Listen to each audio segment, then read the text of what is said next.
Prosseguindo então, já gravamos aí 2 partes dos vídeos, agora vamos na terceira parte, lembrando que ainda pode ser na quarta-feira à noite, quinta-feira, já estão aí juntas as 3 partes num vídeo só.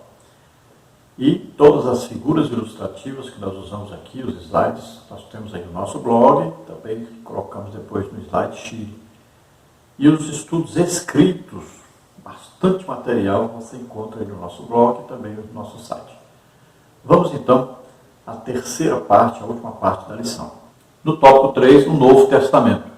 Subtópico 1, os livros do Novo Testamento. Esses livros foram reconhecidos pela Igreja após a morte e ressurreição do Senhor Jesus Cristo e estão classificados em 4 grupos principais.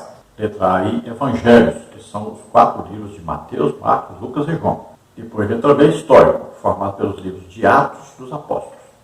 Depois, a letra C, Epístolas, que se subdividem em epístolas paulinas, com 13 cartas, de Romanos a Filemão, as epístolas gerais, com 8 cartas de Hebreus a Judas, e letra D, Revelação, constituído pelo livro de Apocalipse.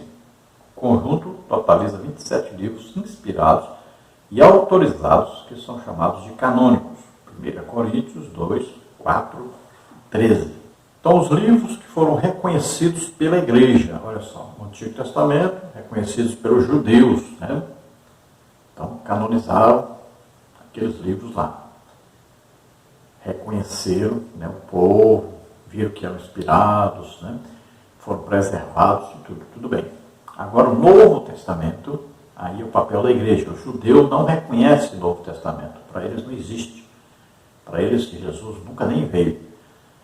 Então, a Igreja é que reuniu esses livros, fez o cânon, então, desses livros, colocando esses 27 livros como livros canônicos, autorizados, reconhecidos, né?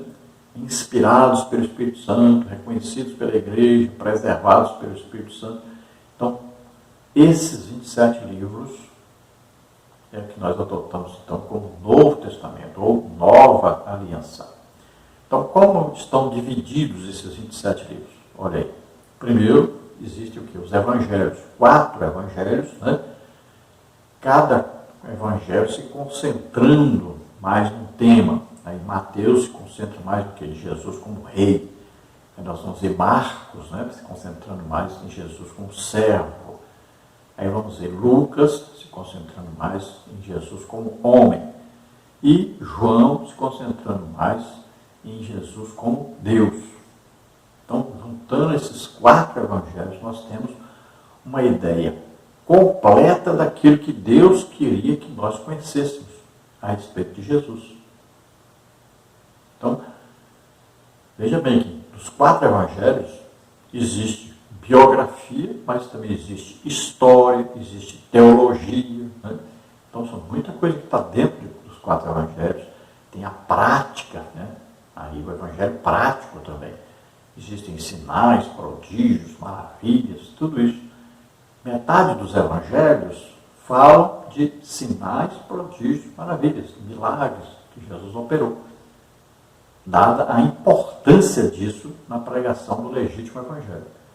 Hoje tem muita gente pregando um evangelho aí que não é o evangelho bíblico, não é o evangelho que está na palavra de Deus. O evangelho que está na Bíblia, o evangelho de Jesus Cristo, que escreveu em Mateus, Marcos, Lucas e João, esse evangelho é sempre a palavra de Deus falada, ensinada, pregada, também com sinais, prodígios, maravilhas, comprovando essa palavra, autenticando essa palavra. Veja que quando Pedro vai falar sobre Jesus, ele diz que Jesus foi autenticado por Deus, foi mostrado como o Filho de Deus, com sinais, prodígios, maravilhas. Paulo, quando vai defender o seu apostolado, ele também diz, olha, o meu apostolado entre vós foi confirmado por Deus com sinais, prodígios, maravilhas.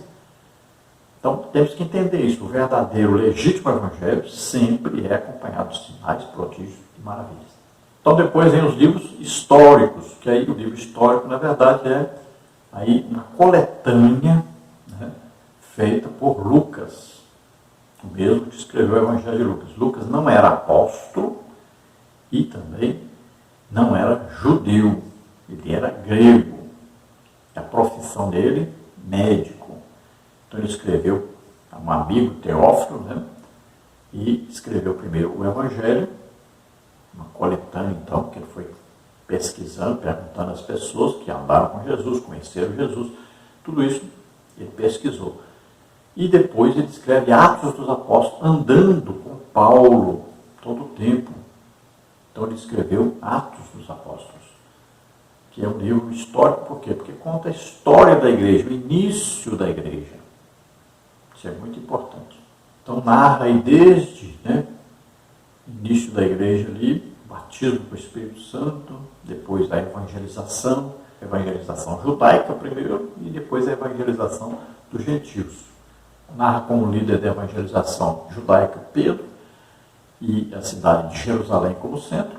E depois narra então a evangelização dos gentios, tendo como líder Paulo e o centro desse evangelismo sendo a cidade de Antioquia, Antioquia da Síria, ou, se você preferir, Antioquia. Depois temos aí as epístolas. Então tem as epístolas de Paulo e tem as gerais. Gerais aí, Aí nós vamos ver aí Pedro, tem Tiago, Então, separado. Agora, Hebreus, nós temos que dar uma analisada. Para mim, foi Paulo que escreveu. Outros acham que não. Então, a gente pode dividir aí e colocar. São 13 cartas de Paulo ou são 14? Então, aí pode mudar isso aí. Mas aí na lição está escrito 13. Então, essas epístolas de Paulo começam em Romanos e vai até Filemão. E as epístolas gerais começam, então, em Hebreus e vai até Judas. Então, Judas aí, irmão de Jesus, Sabemos que a última, se deu aí através de João, que é a próxima etapa aí, escrevendo sobre o Apocalipse, já lá no ano 96 depois de Cristo. João foi o que mais viveu, morreu mesmo de velhice, apesar de terem tentado matá-lo de toda maneira, mas já morreu velho mesmo. E, veja bem, no ano 96, então a letra D aí, Revelação, que é o livro de Apocalipse, escrito pelo evangelista João, que é o apóstolo João. E tudo isso que João escreveu aí eram coisas futuras, no tempo de João, eram coisas futuras. Então foi dado aí o que? O dom, palavra de sabedoria, que é falar, escrever sobre o futuro. Veja só que coisa maravilhosa. Tudo revelações a respeito do futuro. Então todo esse conjunto aí formam os 27 livros do Novo Testamento. Subtópico 2, canonicidade do Novo Testamento. Os critérios de avaliação do Novo Testamento são iguais aos que determinam o cânon do Antigo. Isto é, a inspiração, o reconhecimento e a preservação dos livros como palavra de Deus. Nesse sentido, a Bíblia oferece indiscutíveis provas de inspiração do Novo Testamento, como está em 1 Tessalonicenses 2,13, 2 Timóteo 3,16, 2 livro de Pedro 21. Quanto ao reconhecimento dos livros como fidedignos, desde o início os escritos falsos foram refutados pela Igreja. 2 Tessalonicenses 2,15, 2 de Pedro 2,1, 1 de João 4,1. Em relação à conservação das Escrituras, os primeiros cristãos adotaram a prática de leitura dos livros autorizados em suas reuniões e cultos. 1 Tessalonicenses 5,27, Colossenses 4,16, Apocalipse 1,3. Mediante tais fatos, atesta-se que desde o começo a Igreja primitiva reconheceu e preservou os livros canônicos alicerçados sobre o fundamento dos apóstolos e dos profetas. Efésios 2,20. Então, na canonicidade, no reconhecimento então, do Novo Testamento, na decisão de quais livros estariam então, na Bíblia, então foram usados os mesmos métodos do Antigo Testamento. Então foram ver aí primeiro a inspiração, realmente você lê, sabe que realmente você sente que isso é a palavra de Deus realmente. Então foram ver isto. Então o Espírito Santo foi confirmando no coração dos crentes quais os livros que realmente foram inspirados por ele. Depois vem a parte da igreja, do uso da igreja. Então, esses livros foram largamente usados pela igreja, né? Foram apoiados por todo o povo de Deus como sendo a palavra de Deus, concordaram que realmente era a palavra de Deus. Houveram várias reuniões, discussões, tudo, e se chegou a um denominador comum. E também a preservação, isso tudo foi preservado. Então, os originais aí foram copiados, tudo bem copiado, direitinho, né? Depois se encontrou coisas guardadas, confirmando que tudo estava certo. Então, esses escritos são confirmados, são inspirados e são preservados por Deus. E nós vamos ver que esses livros, né, eles têm aí uma coisa em comum. Então, são apóstolos ou alguns reconhecidamente companheiros de apóstolos. Então veja que Marcos não era apóstolo, mas andava de contínuo com Pedro. Então, ali o que ele escreveu, ele aprendeu muito. Ele andou com Paulo também, não podemos esquecer disso, né?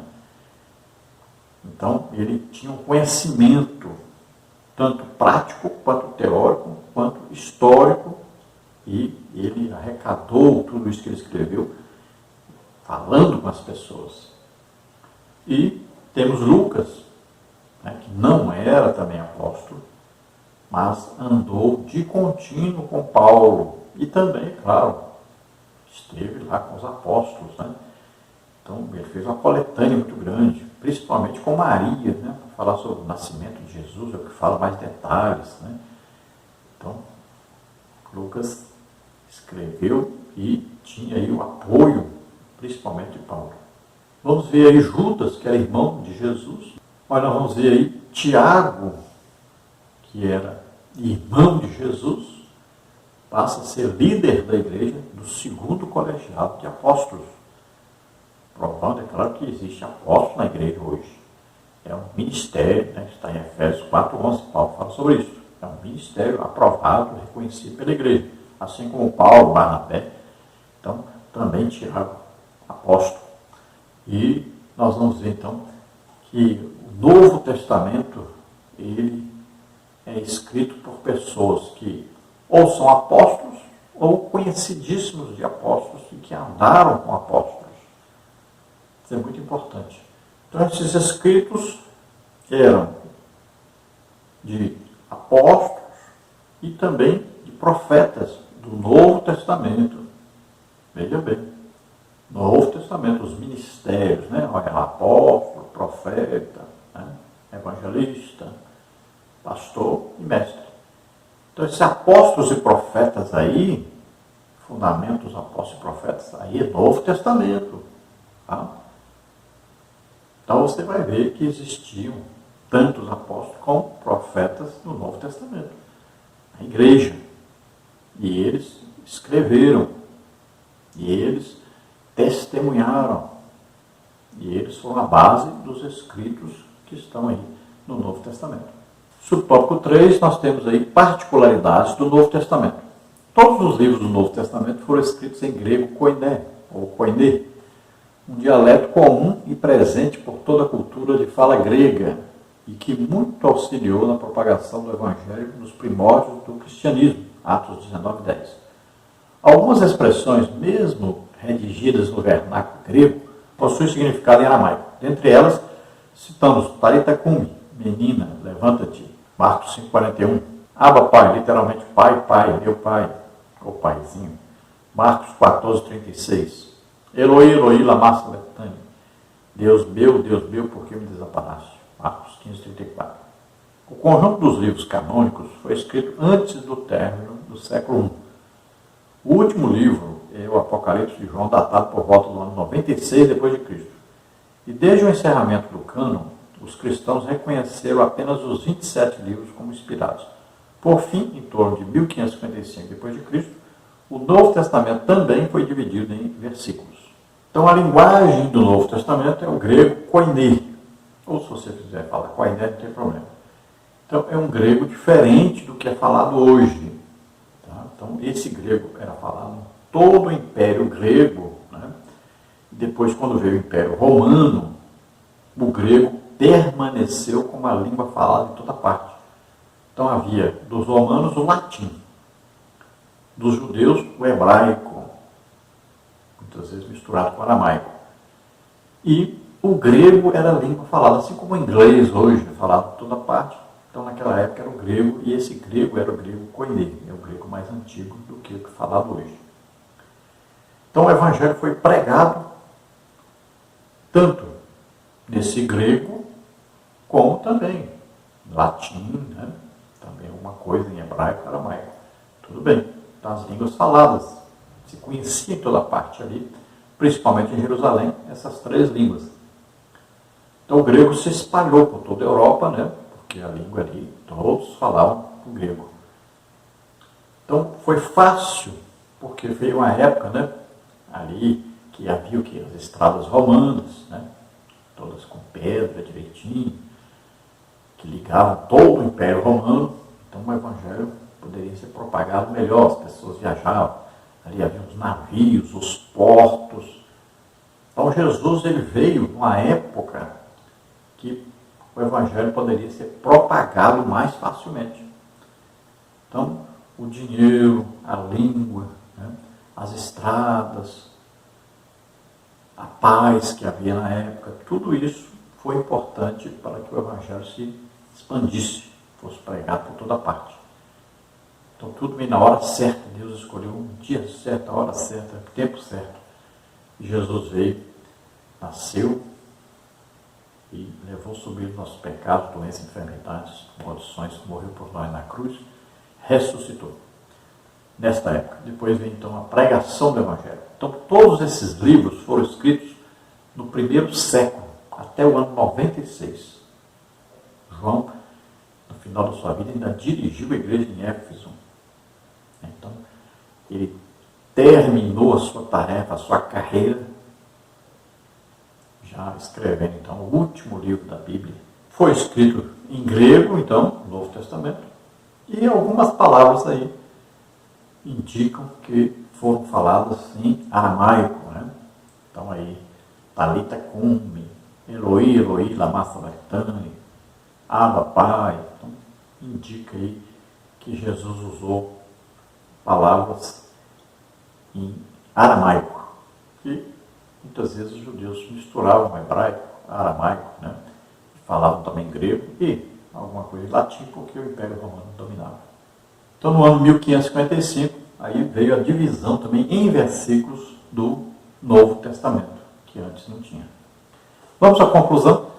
O conjunto de 66 livros forma um único livro, a Bíblia Sagrada. Esses livros constituem o cânon bíblico do Antigo e do Novo Testamento. Os critérios para avaliação da canonicidade são a inspiração, o reconhecimento e a preservação dos livros como Palavra de Deus. A comprovação desses critérios revela que as Escrituras foram aceitas e preservadas como livros autorizados por Deus.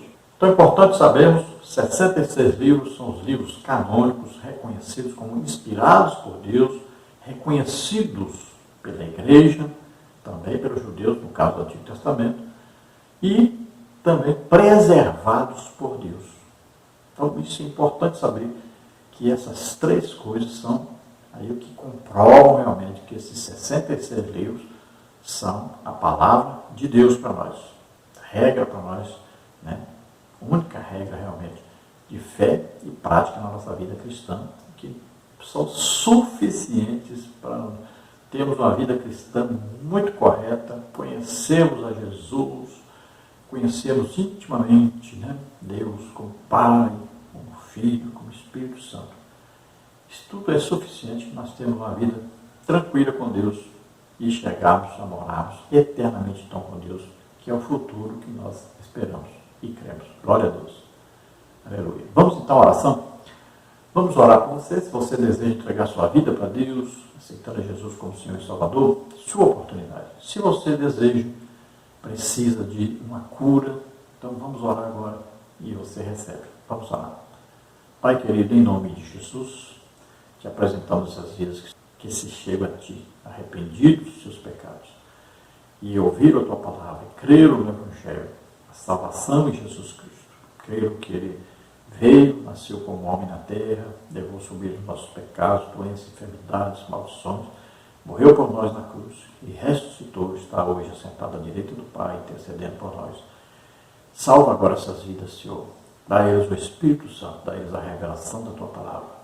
Em nome de Jesus, aqueles que estão doentes, estão enfermos, nós ministramos cura agora. Solta essas vidas, em nome de Jesus. Toda doença, toda enfermidade. Solta. Toca, Senhor, deles agora e cura. Em nome de Jesus. Glória a Deus. Amém. A paz do Senhor.